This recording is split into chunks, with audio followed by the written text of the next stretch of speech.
Welcome to WholeCEO with Lisa G. I'm the best-selling author of The Boss Weight Loss. I'm bringing you the top tips to be unstoppable. This is a once-in-a-lifetime opportunity to actually pull up a chair with today's top experts in mindset, weight loss, business, and more.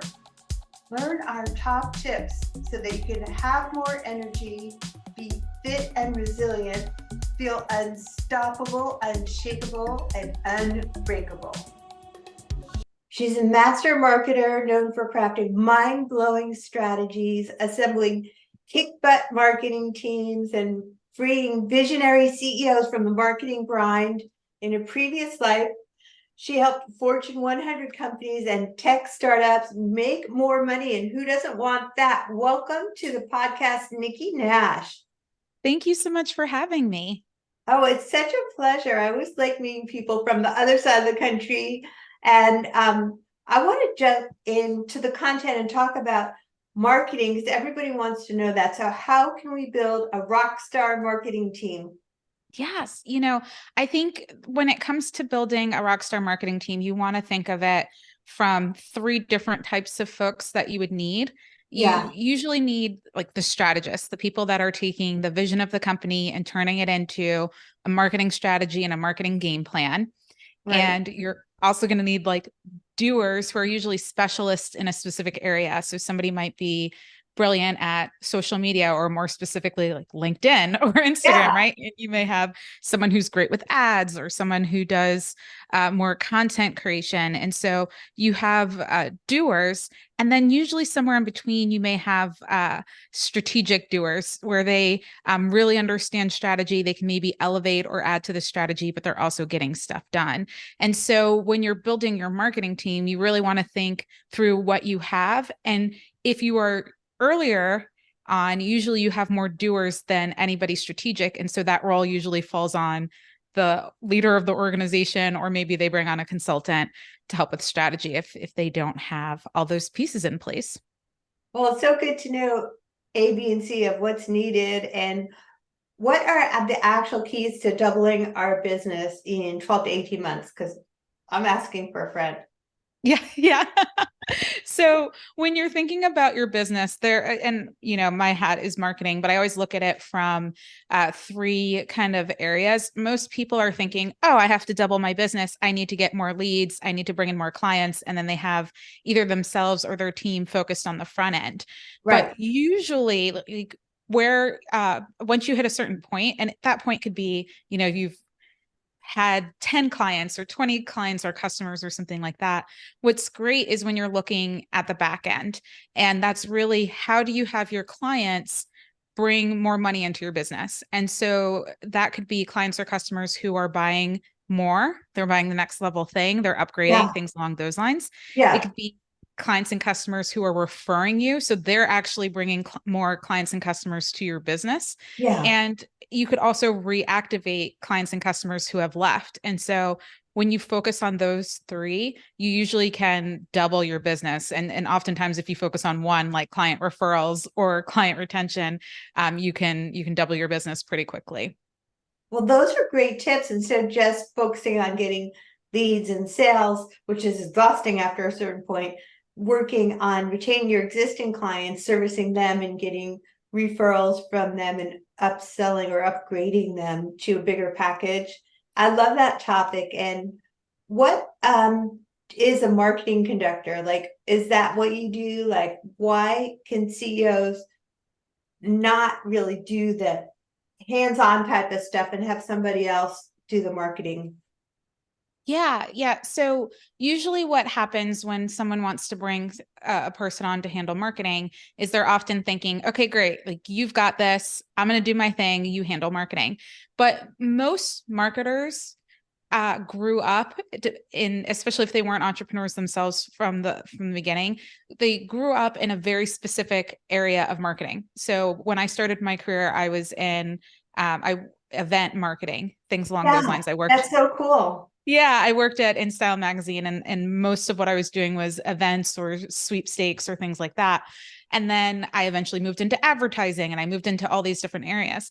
And what businesses really need, especially entrepreneurs, is they need a marketing conductor, which is someone who, if you think of an orchestra, is like the person who is making sure everybody's playing the right song, that they're playing their instrument on time, that everybody sounds great together. And so if the business owner doesn't have someone who's really serving as that marketing conductor and leading and guiding everyone to make sure everyone's working cohesively and in harmony, then they become that marketing conductor. It's like your job if you don't have one. So we can't be our own CMO. And I actually started this podcast because I wanted to help our audience be unstoppable in whatever it is that you're an expert in. So I know we all get slammed all the time with these like crazy DMs all the time, like I can make you blah, blah, blah, and it's exhausting. Like what tips do you have for our audience on how we can be unstoppable in our marketing? Yeah. The first thing I will say is you want to keep your marketing plan simple. All marketing is, I think people think it's way more complicated than it is, but I'm really just a scientist as a marketer. I come up with a hypothesis on what I think is going to actually help reach the goals of the business. And then we have to test and validate that hypothesis. So if you can sit down and come up with a hypothesis, whether based off of the data that you already have in your business, or if you don't have data or you're new, then based off of your intuition or oftentimes it's a combination of those two things, you come up with your hypothesis. And then all you do is you use a method that I call the mad scientist method, which is you make the plan, you activate the plan, you adjust the plan based off of the results, and then you do it again. And so if you're just constantly putting in place the plan that you came up with and tweaking it along the way, you're going to start seeing the results that you desire. And so it's really just about doing that as a marketer. Keep it simple and keep testing and validating everything you do. Keep it simple and test and validate. Those are amazing tips, because I think so many times people will like go through all the trouble, like build an entire funnel without really doing enough market research and flop and not want to start again.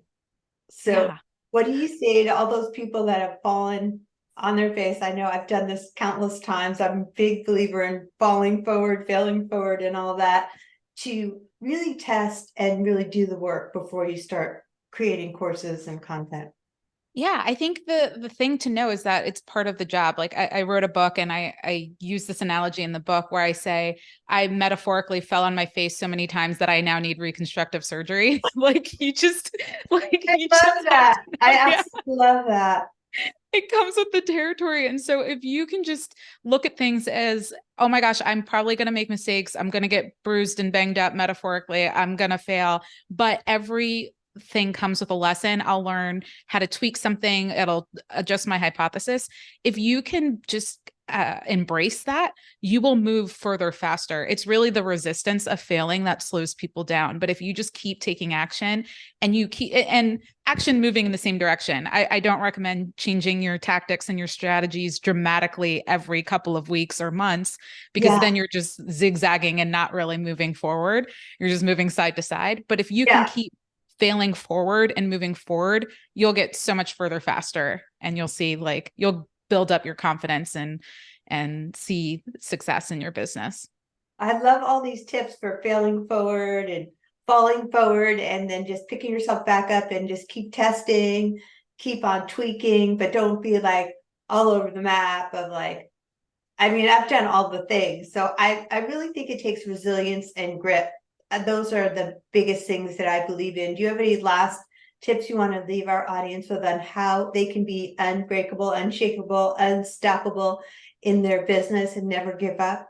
Yeah, I think the biggest thing is to just constantly check in with your feelings and your thoughts, because if you can become really great at self-regulating, you'll really be unstoppable. It's when you feel bad and then you make every decision from feeling bad or fear that really takes you off track. But if you can go, oh, I feel bad. Okay, well, I don't want to feel bad.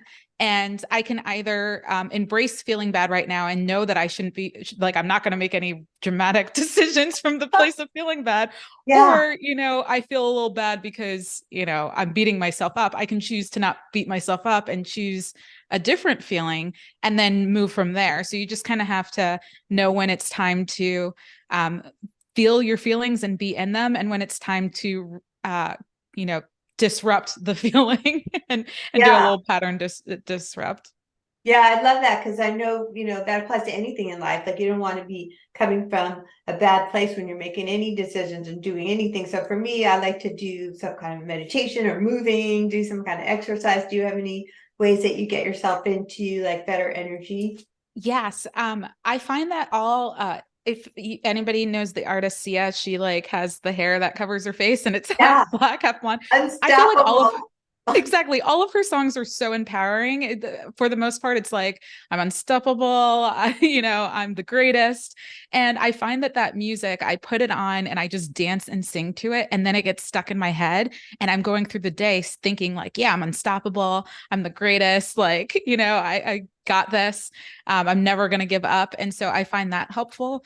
I also go for walks a lot during the day. So I will, if I'm in a not great space, or if I'm just staring at my computer too long, I literally get up and go outside and go for a walk. And sometimes I talk to a dictation device so that when I'm talking to myself, I don't look crazy. So it looks like I'm just on the phone. That is so funny. Not like one of the homeless people in New York on subway just talking without. Right. Yeah.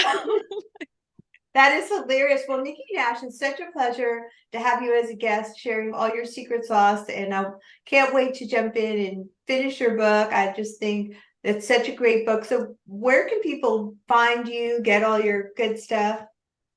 Yeah. So I'm nikkinash.co. If you end up on my website, it links to pretty much everything else. My book.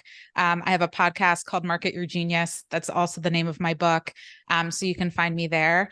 And if you guys are into LinkedIn, I'm literally Nikki Nash on LinkedIn. So if you do like linkedin.co/n/Nikki Nash, you will find me. It's really easy. All right. Thanks, Nikki. For being a good guest. Thanks for coming to Whole CEO with Lisa G. After over 20 years helping people lose weight and get fit, I'm so excited to announce that I found the missing link with my coaching. Message me if you want to learn how to look better, feel better, and go faster with a master. Lisa G at lisagfit.com.